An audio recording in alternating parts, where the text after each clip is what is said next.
gian trôi đi nhanh quá, tiếng yêu tôi chưa kịp xếp vần.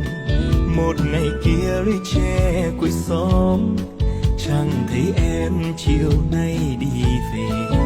Hỏi ra mới hay chim sao, sao sang sông sao đi lấy chồng.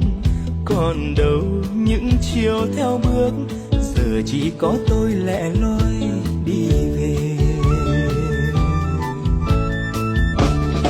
Ai đem chim sáo qua sông để cho chim sáo